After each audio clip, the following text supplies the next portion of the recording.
Alléluia. Seigneur Dieu, nous te bénissons, nous te rendons des multiples actions de grâce. Tu es bon, Seigneur, et tu es merveilleux. Merci Jésus pour ce temps que nous avons passé encore, où nous avons répandu nos cœurs, Seigneur, dans ta présence. Merci Jésus-Christ parce que nous t'avons adoré, nous t'avons célébré de tout notre cœur, je le crois, parce que toi seul en es digne, éternel Dieu Tout-Puissant. Je ne me tairai point, je t'adorerai toujours. C'est une promesse que chacun a faite et je prie que chacun tienne cela jusqu'au bout. Parce que tu es là et tu mérites que nous puissions t'adorer.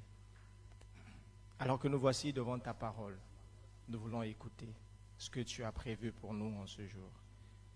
Seigneur, je prie que ta parole, comme la Bible déclare que tu envoyas ta parole et cette parole est guérie. En ce jour, Jésus, alors que tu nous promets, tu nous as dit que tu es là, nous voulons que ta présence inonde ce lieu et que tu agisses dans nos cœurs, Jésus-Christ. Que nos cœurs soient des terres fertiles, afin que cette parole, lorsqu'elle va tomber là-dessus, qu'elle germe et qu'elle porte du fruit, des fruits dignes de repentance, afin que ton Église grandisse et que toutes les vertus, les bénéfices qui découlent de ta parole, que chacun bénéficie de cela et vive cela dans sa vie quotidienne au nom de Jésus. Merci de tout cœur, rends-nous captifs à ton message, car ça nous concerne tous, et que toi seul puisses tirer gloire au nom puissant et glorieux de Jésus. Nous avons ainsi prié en disant Amen. Amen. Gloire à Dieu. Merci. Alléluia. Merci beaucoup. Alors, bonjour à tous. J'espère que nous allons bien. Est-ce que quelqu'un se porte bien en ce jour? Ok, gloire à Dieu. C'est un réel plaisir d'être encore parmi vous et devant vous en ce jour. Je bénis le Seigneur pour la vie des responsables de cette église, notamment nos pasteurs. Que le Seigneur vous bénisse abondamment et tout le CP pour la confiance qu'ils font à donner la parole aux jeunes comme nous. C'est vraiment parce que à chaque fois je me rappelle, bon, je me pose toujours des questions, c'est comme des parents. Un parent, est-ce qu'on peut... Ok, alors je me dis toujours comme un parent ou bien des parents qui ne donnent pas souvent accès à tout le monde de donner à manger à leurs enfants. Vous voyez, parce que bon, ils se gardent quand même de quelque chose, on ne sait jamais qu'est-ce qu'ils peuvent manger. Mais dès lors qu'ils donnent l'accès à une personne de donner à manger à leurs enfants, ça veut dire qu'ils font confiance quand même à ces gens-là. Donc je bénis le Seigneur vraiment pour la confiance des pasteurs et aussi du CP et aussi de toute l'Église. Que le Seigneur vous bénisse abondamment. Alors je dois encore me présenter, certainement il y a peut-être des gens qui ne me connaissent pas toujours, mais après un moment je pense que je vais arrêter de me présenter quand même. Je suis le frère Herman Limingi de nationalité congolaise et j'aime le Seigneur, c'est tout. Amen. Alors, je ne suis pas venu seul, je suis venu avec la sœur Chanel, notre responsable de la cuisine de Tétouan. Donc, vous pouvez imaginer, en ce moment, eux tous, ils ont faim là-bas. On est venu avec la nourriture ici. Donc, elle est venue m'accompagner. Voilà, que le Seigneur bénisse sa présence. Alors, je vais aller très rapidement. Il faut vraiment me couper quand même, parce que souvent, je parle beaucoup. Pendant ce mois, qui peut rappeler le thème de ce mois? Dieu est là et donne la provision. Ok.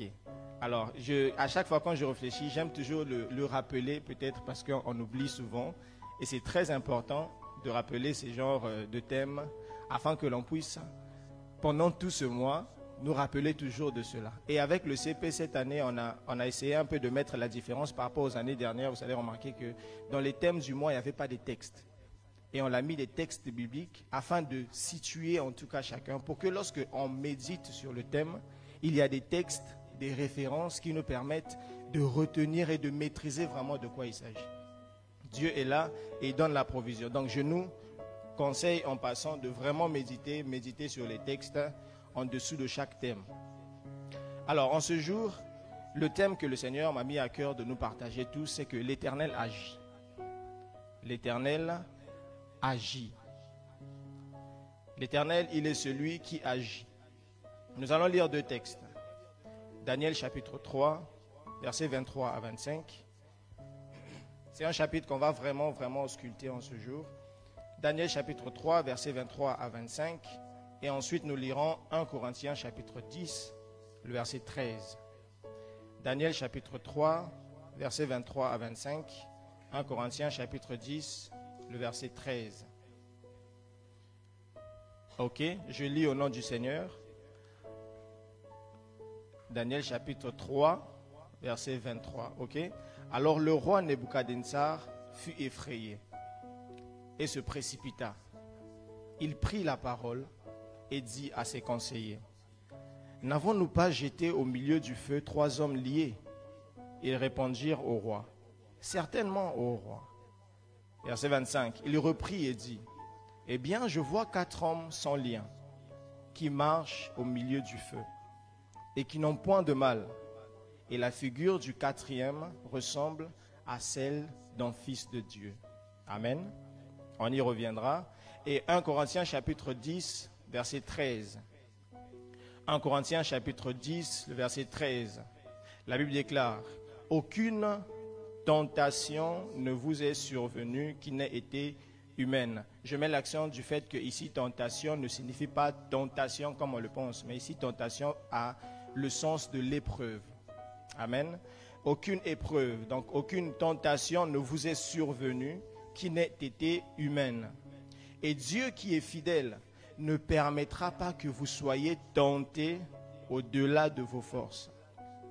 Mais avec la tentation, il préparera aussi un moyen, aussi le moyen d'en sortir, afin que vous puissiez la supporter. Amen. Gloire au Seigneur. Alors, comme je l'ai dit, le thème de ce mois, c'est Dieu est là et donne la provision. Normalement, ça devait être un sujet de joie. Ça devait être quelque chose qui rassure tellement. Dieu est là. Waouh! Mais c'est merveilleux. Ça veut dire qu'on n'est pas seul. Ça veut dire que quelque part, si je me sentais seul, ce sentiment doit quitter mon corps à l'instant. Vous voyez? C'est comme, normalement, les enfants, quand on dit papa est là, ou bien les parents sont là, bon, un vrai père. Pas lorsqu'un père est tyran, lorsque papa est là, les enfants ont peur. Il y a des pères comme ça. Lorsque papa vient seulement, oh, ils se sentent dans une certaine prison. Or, normalement, ça devait être l'inverse. Lorsque papa est là, les enfants sont heureux. Les enfants sont joyeux parce qu'ils savent que quand même on peut demander tout ce qu'on veut. Parce qu'ils sont libres quand même de s'exprimer, ils se sentent en sécurité. Et Dieu est là, normalement, c'est une phrase qui devrait nous rendre joyeux. Procurer de la joie en nous. Et on dit Dieu est là et il donne la provision. Il n'est pas seulement là. Et il donne aussi.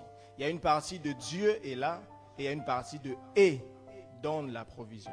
Du fait que Dieu est là et il est présent, mais il n'est pas présent d'une manière statique. Il est présent d'une manière dynamique.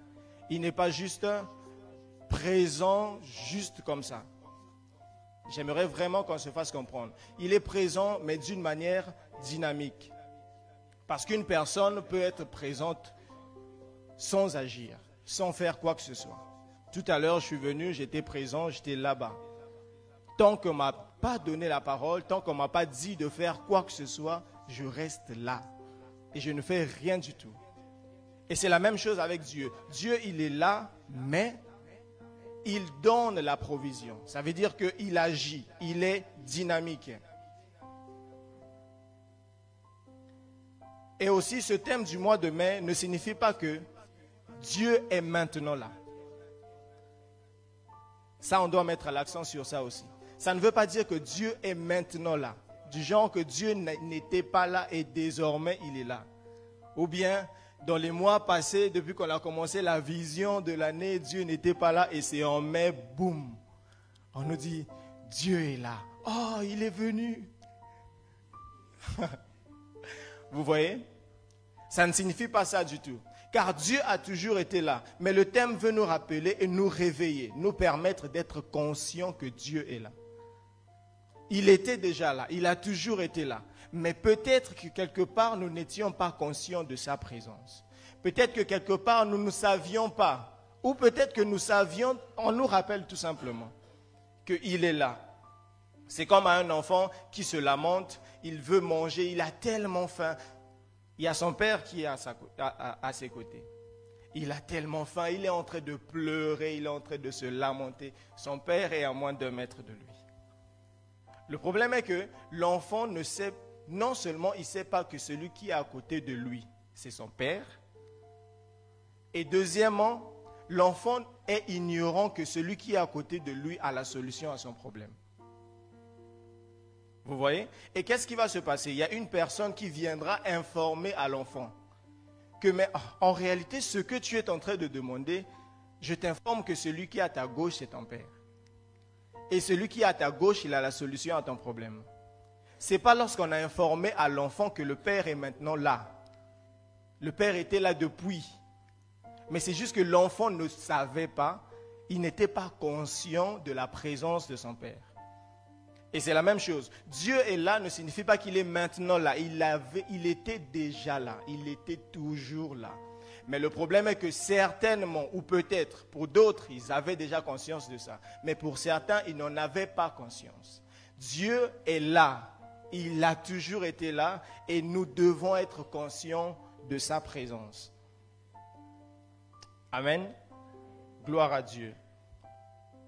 Alors de là, j'ouvre une parenthèse même pour dire que souvent même dans nos réunions de prière ou même des cultes, Dieu peut être là mais sans rien faire. On a beau prier, on a fait ceci, Dieu est là, mais il ne fait rien. Pourquoi? Parce que même dans les cœurs de ceux qui prient, ils n'ont pas laissé la place à Dieu d'agir.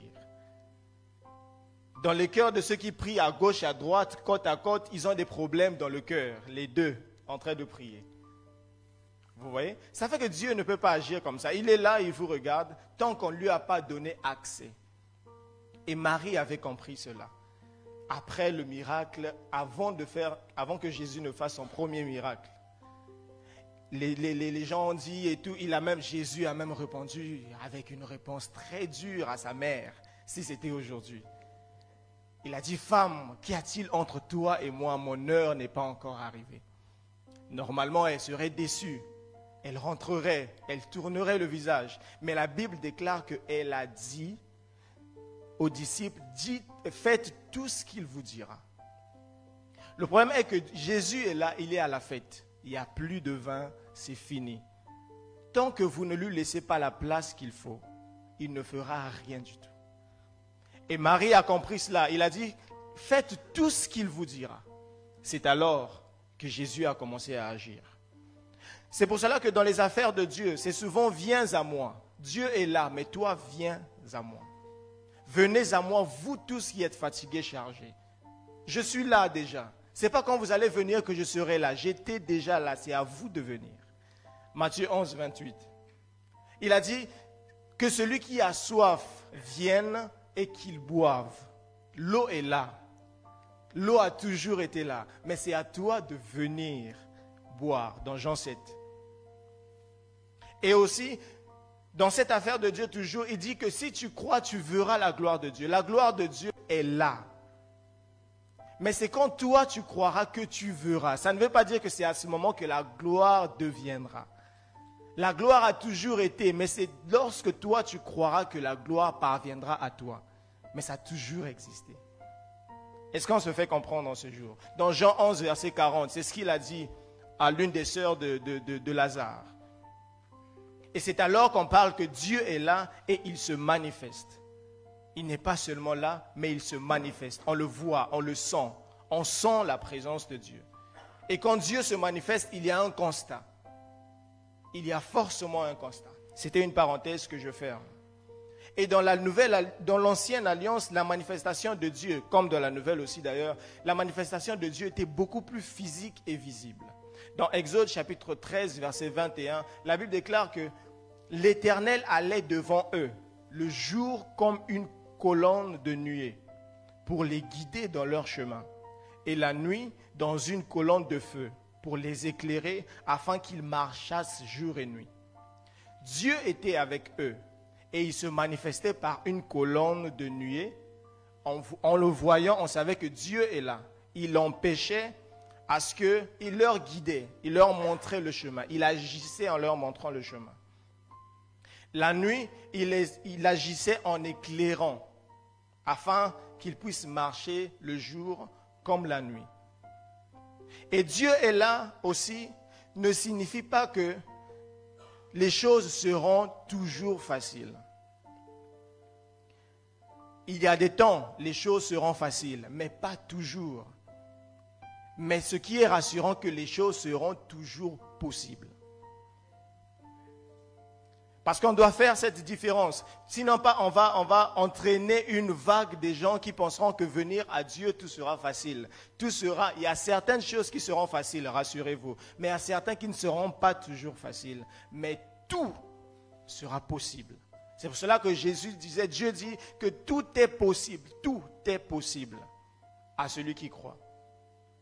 Et ça me rappelle un évangéliste blanc au pays à un moment qui était venu, il parlait du chant de « Non, je ne souffrirai jamais, je ne manquerai de rien ». Il disait, en réalité, si on suit littéralement les paroles de ce chant, ce n'est pas si juste que ça.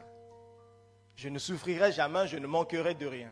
Oui, la Bible dit « L'Éternel est mon berger », psaume 23, « Je ne manquerai de rien ». Mais si on voit bien dans le sens de la chose, ça ne veut pas dire que tu ne manqueras de rien dans ta vie pendant un moment. Mais c'est juste que le fait que la Bible dit que j'ai tout pleinement en Christ. J'ai tout pleinement en Christ et quand j'ai Christ, j'ai tout. Et il s'occupera de tout ce qui vient après. Et il me donnera du repos au temps prévu par lui. C'est alors que je peux proclamer, même si je n'ai rien, je peux proclamer que je ne manquerai de rien. Amen. Et l'Éternel agit, comme le thème de ce jour, l'Éternel agit prouve non seulement la présence de Dieu, mais met aussi l'accent sur son action. Il est là, mais il n'est pas seulement là, il agit aussi. Il se met en mouvement, il est prêt à faire quelque chose. Et à chaque fois que Dieu promet sa présence, ce n'est pas pour assister et rien faire. Dieu ne promet, il n'est pas irresponsable jusqu'à ce point. Lorsqu'il promet sa présence, sois-en sûr qu'il sera non seulement là, et il agira aussi. Il est celui qui envoie à la mission et qui t'accompagne, qui t'équipe pour cette mission. Il est celui qui donne une provision à la hauteur de ce qu'il te demande de faire. Il ne va jamais t'équiper d'une manière inférieure à ce qu'il te demande de faire. C'est impossible. Sinon, il serait irresponsable. Il va te jeter à la gueule du loup, alors qu'il est un père responsable. Tout ce que Dieu te dira de faire, sois-en sûr qu'il te donnera toujours la capacité qu'il faut et tu pourras le faire. Parce qu'il est là et il est là avec toi. Et l'objectif de toute sa présence ou de son agissement, c'est de te rassurer. C'est de nous rassurer. C'est ça Dieu aime. Il aime lorsque ses enfants sont rassurés. Comme je l'ai dit, un enfant devrait être rassuré de la présence de son père.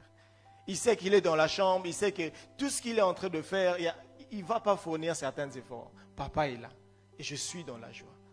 On nous informe, on nous dit que Dieu est là. Notre Seigneur est là. Notre Père est là. Notre papa est là, le papa de tous. Celui qui nous aime plus que tout le monde. Il est là et il est au milieu de nous. On n'a pas dit il sera là, il est déjà là. Et il est au milieu de nous. Je vais aller quand même rapidement. Ce qu'il faut comprendre aujourd'hui, c'est comment Dieu agit. Comment est-ce que Dieu agit? J'ai relevé juste 2 grands points. Premièrement, Dieu agit quand il veut et comme il veut. Dieu agit quand il veut et comme il le veut. Nous lisons Romains chapitre 9, versets 14 à 16. J'ai utilisé la version Semeur. Romains chapitre 9, versets 14 à 16. La Bible déclare, « Mais alors, que dire? Dieu serait-il injuste? Loin de là. Car il a dit à Moïse, « Je ferai grâce à qui je veux faire grâce. J'aurai pitié de qui je veux avoir pitié. » Verset 16. « Cela ne dépend donc ni de la volonté de l'homme, ni de ses efforts, mais de Dieu qui fait grâce. » Je reprends le verset 16. « Cela ne dépend donc ni de la volonté de l'homme, ni de ses efforts, mais de Dieu qui fait grâce. » L'objectif de ça, c'est pour nous montrer que tout découle de la souveraineté de Dieu. Il n'y a aucun, vraiment, mais aucun ordre qu'on peut donner à Dieu. Il n'y a aucun ordre que l'homme doit donner à Dieu. Ce n'est pas parce qu'on a prié en criant que Dieu aurait tellement peur et qu'il agira. Vous voyez, vous savez les prières d'aujourd'hui, non? On voit ça partout maintenant, sur TikTok, YouTube, partout. Quelqu'un qui prie.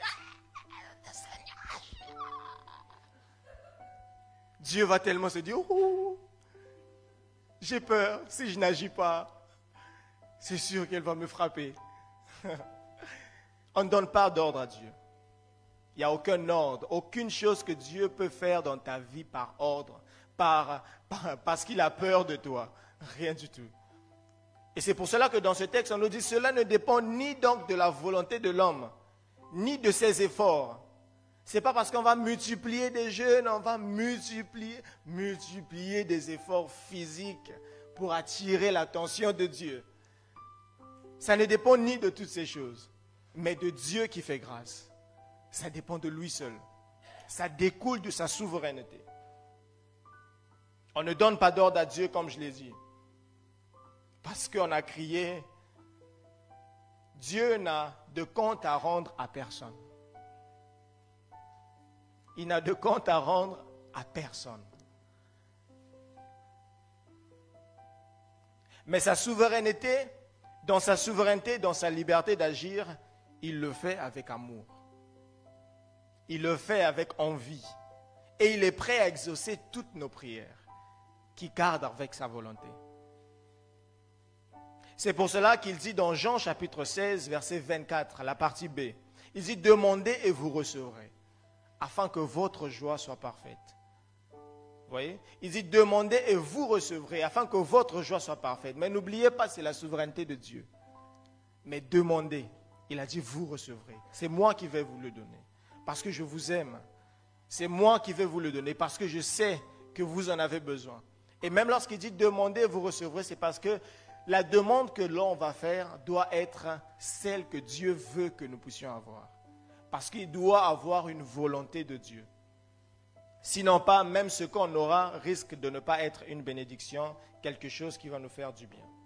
Donc premièrement, comme je l'ai dit, Dieu n'a de compte à rendre à personne. Dieu, on ne lui donne pas d'ordre.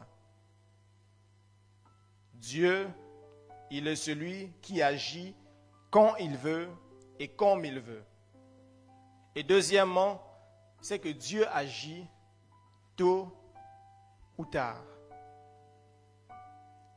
Dieu agit tôt. Dieu agit aussi tard. J'aimerais mettre l'accent sur le fait de tôt et tard.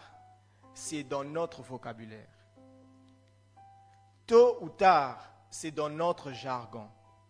Ce n'est pas dans le vocabulaire de Dieu. Chez Dieu, que ce soit tôt ou tard à nos yeux, pour lui, c'est le bon moment. Amen. Pour Dieu, c'est le bon moment. Que cela soit tôt ou tard, quelle que soit la définition que nous, on peut donner. Pour lui, c'était comme ça qu'il avait prévu ça. Et il y a des temps où Dieu agit pour empêcher à ce que la situation arrive. Et il y a des temps aussi où Dieu permettra que la situation arrive et il agira dans la situation. Il y a des temps, je reprends, que Dieu empêchera que la situation arrive. C'est-à-dire, il y avait une maladie qui devait venir, il a empêché la maladie, sans que tu ne saches même. Un accident que je ne souhaite pas, qui voulait arriver, Dieu a empêché. Mais il y a des temps où la maladie t'atteindra. Mais c'est à l'intérieur qu'il te donnera la guérison, pour que tu le loues différemment. Il y a des temps, l'accident peut arriver, mais c'est à l'intérieur qu'il fera un grand miracle, pour que tu le loues différemment. Et souvent, Dieu semble être insensible devant une épreuve que nous traversons. Souvent, il semble être insensible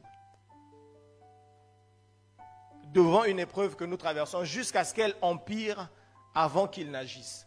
Je rappelle encore, empirer là, c'est dans notre vocabulaire.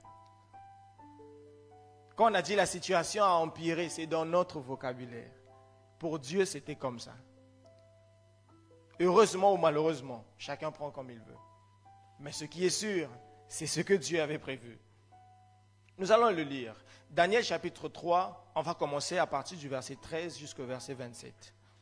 On va voir ce qui est arrivé, ce qui s'est passé dans la vie des trois amis de Daniel, Shadrach, Meshach et Abednego. Daniel chapitre 3, versets 13 à 27. La Bible déclare, « Alors Nebuchadnezzar, irrité et furieux, donna l'ordre qu'on amena Shadrach, Meshach et Abednego, et ces hommes furent amenés devant le roi. Nebuchadnezzar prit la parole et leur dit, « Est-ce de propos délibérés, Shadrach, Meshach et Abednego, que vous ne servez pas mes dieux et que vous n'adorez pas la statue d'or que j'ai élevée ?» Verset 15. « Maintenant tenez-vous prêts, et au moment où vous entendrez le son de la trompette, du chalumeau, de la guitare, de la sambuc, du psalterion, de la cornemuse et de toutes sortes d'instruments, vous vous prosternerez et vous adorerez la statue que j'ai faite. Si vous ne l'adorez pas, vous serez jetés à l'instant même au milieu d'une fournaise ardente. Et quel est le Dieu qui vous délivrera de ma main? » Ah, il se croyait puissant. Il se croyait le maître de tout. Mais à ce moment-là, Dieu pouvait empêcher déjà que le pire arrive. Que le pire que l'on pense être pire arrive. Dieu pouvait se dire, non, j'extermine le roi, ce sont mes serviteurs, il va rien. Dieu était capable de le faire. Non? Qui pense que Dieu était capable de le faire? Vous voyez? Et au verset 16, on dit, Shadrach, Meshach et Abednego répliquèrent au roi Nebuchadnezzar. Nous n'avons pas besoin de te répondre là-dessus. Verset 17, voici notre Dieu que nous servons peut nous délivrer de la fournaise ardente et nous délivrera de ta main, ô roi.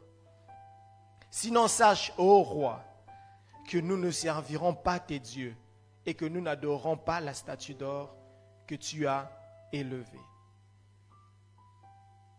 Ils ont pris cette résolution. Ils étaient fermes dans ce qu'ils voulaient. Ils se sont dit, vraiment, on préfère ça. C'est une grande épreuve. On ne sait pas si Dieu sera avec nous ou pas, mais d'une manière ou d'une autre, il est là. D'une manière ou d'une autre, il va nous en sortir. Au verset 19, il dit, sur quoi Nebuchadnezzar fut rempli de fureur, et il changea de visage en tournant ses regards contre Shadrach, Meshach et Abednego. Il reprit la parole et ordonna de chauffer la fournaise 7 fois plus qu'il ne convenait de la chauffer. La colère était tellement extrême qu'il a dit que pour vous, ça ne doit pas être comme pour tout le monde. Même si les autres meurent déjà calcinés, vous devrez être, c'est-à-dire, cramé. La poussière, c'est-à-dire que je ne veux même plus encore sentir votre existence. Au fur et à mesure, l'épreuve augmentait. Quand c'est comme ça, là, le cœur bat. Seigneur, est-ce que tu es là toujours? La manière que les choses prennent la tournure là. Attends, est-ce que c'est pas mieux on se prosterne seulement, on va finir avec? Est-ce que c'est pas mieux on va seulement dire, bon, c'est sûr que Dieu va nous comprendre, non? C'est quand même devant la mort. Ah, Seigneur, tu vas accepter qu'on meure? Quand même. L'épreuve est maintenant un peu... Non, on va... Je pense que Dieu peut nous comprendre. Là, j'imagine Shadrach, Meshach. Ah, on fait comment? Là. Ah, c'est gâté, hein?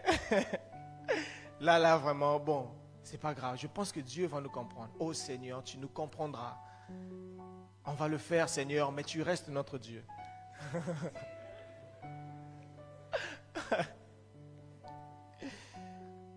Il ordonna de chauffer la fournaise 7 fois plus qu'il ne convenait de la chauffer.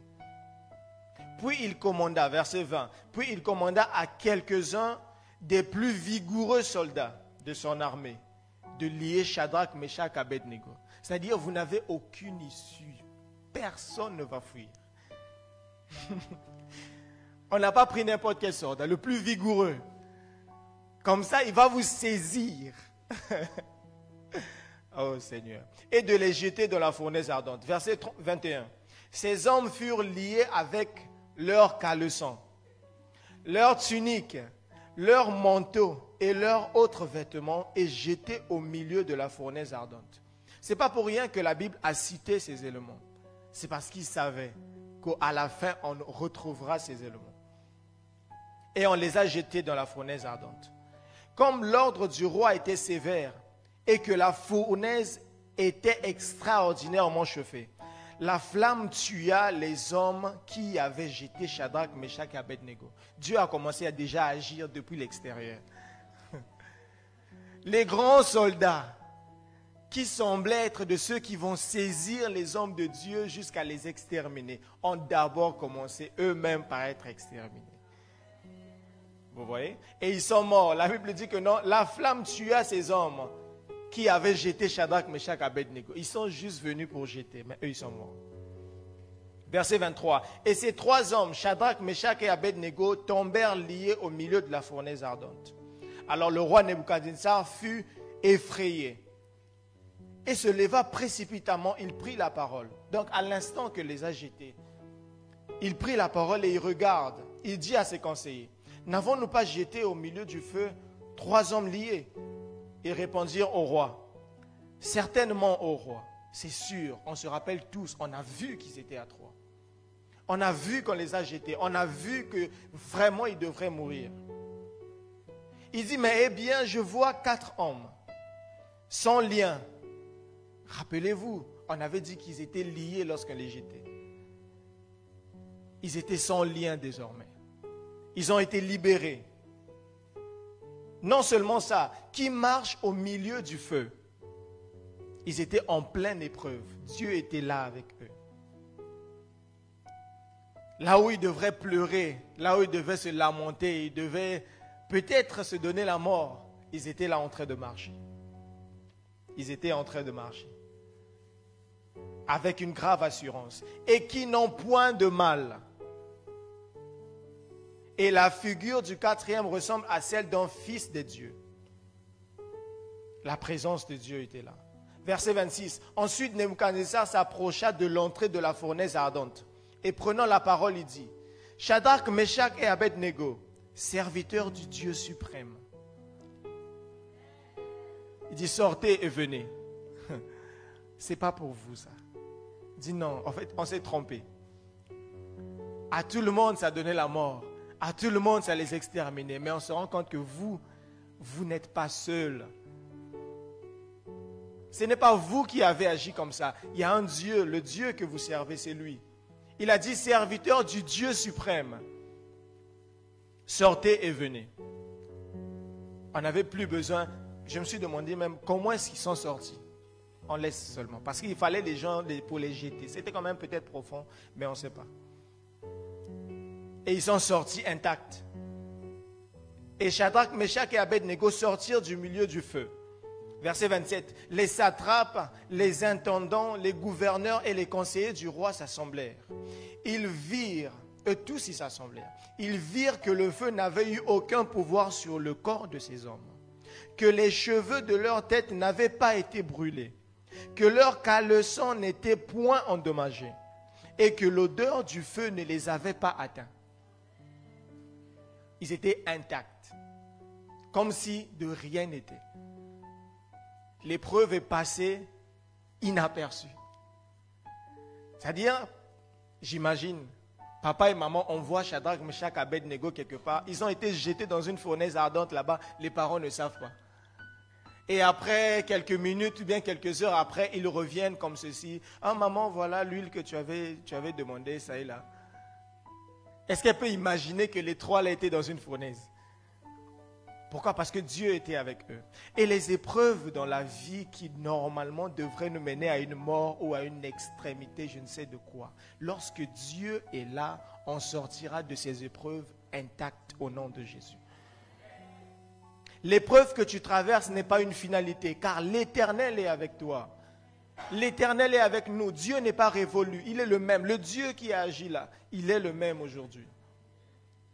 Dieu se manifeste puissamment lorsque nous sommes conscients de sa présence et que nous croyons en sa capacité d'agir. C'est alors qu'il se manifeste puissamment. Écoutez ce que les trois amis ont dit. Au verset 16, du verset 16 au verset 17 de Daniel 3 toujours. Ils avaient conscience, ils avaient une confiance absolue en leur Dieu. Ils ont dit, Shadrach, Meshach et Abednego répliquèrent au roi. Versets 16 à 17. Ils répliquèrent au roi Nebuchadnezzar. Nous n'avons pas besoin de te répondre là-dessus. Verset 17. Voici notre Dieu que nous servons peut nous délivrer de la fournaise ardente et il nous délivrera de ta main, ô roi. Il y croyait pleinement. Dieu sur son trône était heureux d'avoir des hommes qui lui font confiance. D'avoir des hommes qui n'ont pas peur du pire parce qu'ils savent que Dieu dans le pire il agira. Et le pire, c'est dans notre vocabulaire, parce que lui, il est plus grand que ça. Il est le feu dévorant, la fournaise n'est rien du tout devant lui. Parce qu'il est le puissant sauveur. Et il délivre tous ceux qui ont confiance en lui, toujours. Et l'objectif souvent des agissements de Dieu, c'est pour que les gens même autour remarquent sa grandeur et le glorifient. Dieu fera certaines choses dans notre vie pour que l'entourage voie combien Dieu est grand. Pour que l'entourage voie et glorifie le Dieu que tu sers. Le roi a dit, serviteur du Dieu suprême, sans dire Jésus t'aime, sans dire que non, nous appartenons à un grand Dieu. Ils ont vu, il a su et il a attesté, confirmé que Dieu est puissant dans votre vie. Lorsque tu traverseras cette épreuve, les gens, le monde, tous ceux qui t'entourent, verront que Dieu, il est puissant et ils vont le glorifier. Dieu veut rassurer quelqu'un ce matin et il dit, je suis avec toi. Je ne te délaisserai point, je ne t'abandonnerai point. Et parmi les manières de montrer à Dieu notre fidélité, c'est de ne pas le régner devant une épreuve. C'est de ne pas le régner, montrer à Dieu que nous sommes fidèles à lui. Les épreuves arriveront. Dans Daniel chapitre 6, versets 21 à 23, là c'était le tour de Daniel lui-même. Lorsqu'il était jeté dans la fosse aux lions. Daniel 6, 21 à 23, la Bible déclare, et Daniel dit au roi, roi, vis éternellement. Mon Dieu a envoyé son ange et fermé la gueule des lions, qui ne m'ont fait aucun mal, parce que j'ai été trouvé innocent devant lui, et devant toi non plus, ô roi. Je n'ai rien fait de mauvais. Alors le roi fut très joyeux. Je rappelle que le roi ne voulait pas. C'est parce que les gens sont venus, ils ont dit, tu avais dit que non, personne ne priera un autre Dieu. Mais alors que Daniel priait 3 fois par jour. Et lorsqu'ils ont vu cela, ils ont dit, non, normalement tu dois on avait dit ceci, c'est toi-même qui avais dit, on avait décrété cela. À contre-cœur quand même, il l'a fait. Mais il ne voulait pas que quelque chose de mal arrive à Daniel. Et au verset 23, alors le roi fut très joyeux. Et il ordonna qu'on fît sortir Daniel de la fosse. Daniel fut retiré de la fosse et on ne trouva sur lui aucune blessure parce qu'il avait eu confiance en son Dieu. C'est parce qu'il avait eu confiance en son Dieu que les lions ne lui ont rien fait du tout. Combien sommes-nous d'enfants de Dieu aujourd'hui? Nous avons abandonné la foi à cause des difficultés, à cause des épreuves répétées. Répétées. Les épreuves arriveront, les douleurs arriveront, mais le Seigneur est avec nous. Est-ce que je suis en train de dire quelque part qu'à un moment vous ne manquerez pas de foi? Non, c'est faux. Il arrivera un moment que votre foi soit boostée. Il arrivera un moment de votre vie, de notre vie, que vraiment tu te poses des questions, tu fais asseoir Dieu, tu te lèves, tu dis Seigneur, est-ce que toi-même tu vois?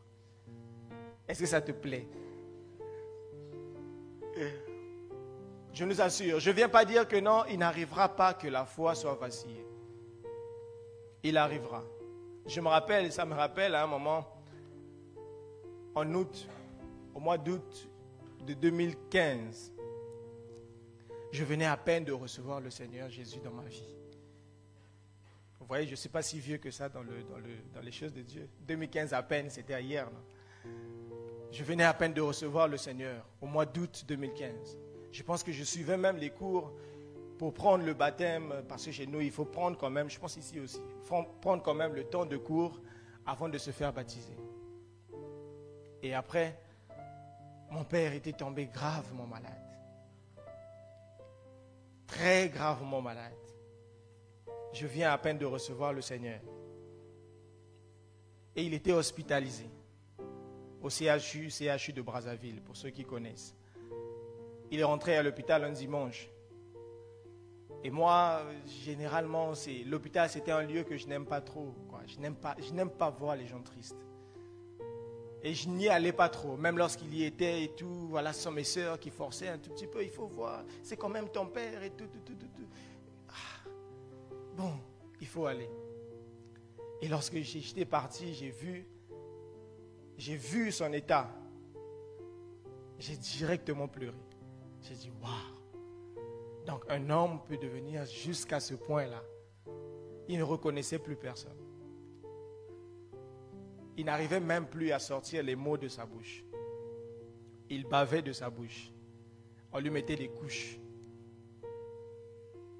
Il déféquait sur lui. Et c'est maman qui nettoyait. Entre parenthèses, les frères, sachant vraiment faire des bons choix, que Dieu nous oriente. Sinon, pas il y a d'autres, elles vont dire, ah vraiment, on ne s'était pas entendu comme ça. Bye bye, petit papillon. Vous voyez? Et c'est maman qui faisait tout ça. Elle faisait tout. Lorsque j'ai vu, j'ai pleuré. Il voyait la télé partout, là où il n'y avait rien comme ça. Je pense qu'en ce temps-là, il y avait la CAN, je pense. Vu qu'il c'est un fan de football, il suivait le match, alors qu'il n'y a rien. Il est en train de dire, wow! Ça faisait très très mal. Et tu viens à peine de recevoir le Seigneur dans ta vie. Je rentre à la maison, je pleure, je dis Seigneur. Donc, te recevoir là, c'est ça vraiment. Et ce n'était pas du tout facile. Là, au début même de la foi en question qui veut commencer. La foi en question qui veut naître. Une très bonne occasion pour que ça disparaisse et que ça soit définitif, quoi. Mais je priais dans ma chambre. Je ne savais même pas prier. Tu sais même pas, au début de ta foi, tu ne sais même pas quoi dire à Dieu. Parfois, tu es là, tu te dis, bon, que je te dise quoi? Dis-moi, je te dis quoi? Quand quelqu'un prie à tes côtés, tu dis Amen. C'est ce que je veux dire. C'est ça il est en train de dire. J'ai juste dit à Dieu, Seigneur, je ne sais pas comment les choses là marchent, mais bon, fais ce que tu peux faire. Et je vous assure, j'ai eu une paix à l'intérieur de moi. Et au lieu de pleurer, je commençais à rire. Je commençais à rire, à glorifier Dieu, à dire tout ce qui me venait, je le glorifiais vraiment. Et après, je vous assure que mon père a été guéri miraculeusement. Je l'appelle le miraculé. Tu vois, il a été guéri complètement. Il a été guéri de cette maladie-là. Il est sorti à l'hôpital, de l'hôpital un dimanche aussi. Alors que normalement, on ne sort pas les malades les dimanches à l'hôpital. Il est rentré un dimanche, il est sorti un dimanche. Et c'est alors que Dieu m'a appelé pour son service. Il m'a dit, tu veux que je te prouve quoi encore pour que tu me serves? Vous voyez, quand vous recevez le Seigneur, là, les gens, tout le monde te dit, tu sais chanter, tu sais faire ceci. Non, tu dois rentrer dans la chorale, tu dois faire ceci. Toi-même, tu n'as pas la conviction là. C'est-à-dire, quand j'ai dit, Seigneur, dis-moi, là, tu veux quoi? Tu veux que je te donne quoi? Dis. Tout ce que tu diras, je te donne. Et c'est là qu'il m'a appelé à le servir. C'est là que j'ai pris la décision de le servir. J'ai dit non, il mérite que je le serve. Vous voyez? Et je vous épargne même de la suite, là où après il a demandé en mariage ma maman. Il a dit que c'est notre église qui doit bénir leur mariage, là où je priais. Et c'était juste extraordinaire. Et par cette épreuve, au début de ma foi, Dieu m'a fait comprendre que je suis avec toi. Depuis là, je me suis dit non, tu es vraiment avec moi. Dans Jacques chapitre 1, versets 2 à 4, la version Semeur, la Bible déclare, « Mes frères, quand vous passez par toutes sortes d'épreuves, considérez-vous comme heureux, car vous le savez, la mise à l'épreuve de votre foi produit l'endurance. Mais il faut que votre endurance aille jusqu'au bout de ce qu'elle peut faire pour que vous parveniez à l'état d'adulte et soyez plein de force, des hommes auxquels il ne manque rien. » On dit, réjouissez-vous dans cette épreuve. Parce que Dieu est en train de vous préparer à quelque chose. Il est là avec vous et il est présent. J'aimerais rappeler une chose. Certaines élévations de Dieu passent par les épreuves. Certaines élévations de Dieu passeront par les épreuves. Et dans Daniel chapitre 3, versets 28 à 30, pour terminer. La Bible dit, Daniel 3, 28 à 30, la Bible déclare, Nebuchadnezzar prit la parole et dit, après qu'il est sorti, Shadrach, Meshach, Abednego, il prit la parole et il dit, béni soit le Dieu de Shadrach, de Meshach et d'Abednego, lequel a envoyé son ange et délivré ses serviteurs qui ont eu confiance en lui et qui ont violé l'ordre du roi et livré leur corps plutôt que de servir et d'adorer aucun autre Dieu que leur Dieu.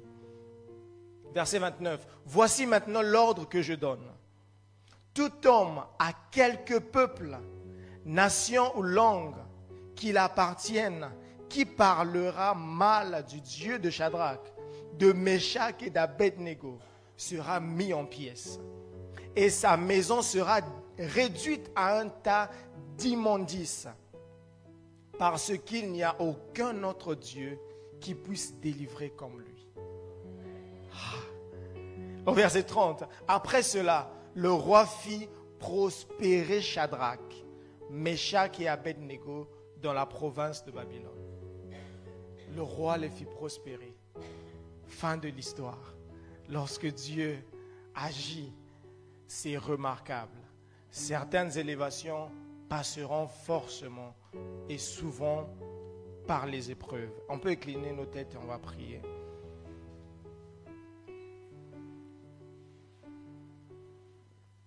Je ne sais pas quelle est la partie que tu as retenue, mais prie juste à Dieu. Demande à Dieu.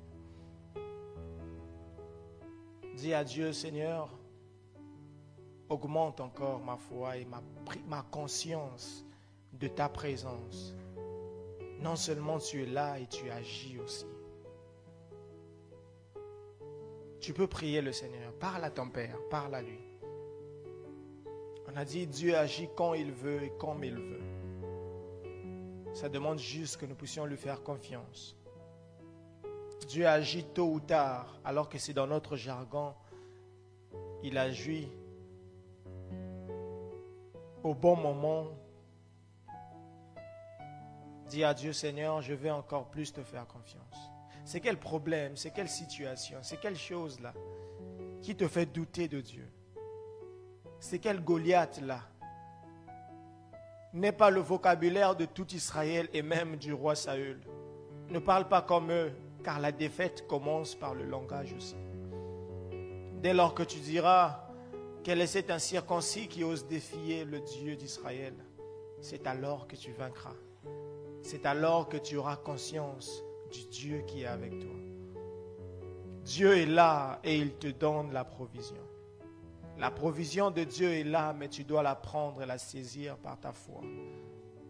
Tu dois croire en cela, espérer en cela et faire confiance à Dieu. En même temps, tu pries au Seigneur, tu dis à Dieu, Seigneur, que ma foi ne faillisse pas.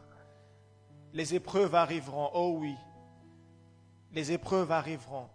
Peut-être que tu as déjà traversé, peut-être même que tu es en train de traverser. Et tu traverseras aussi les épreuves.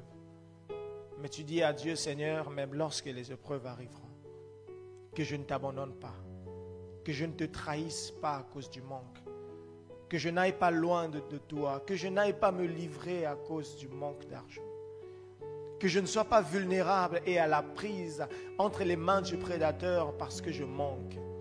Mais aide-moi à te faire confiance, toujours, toujours.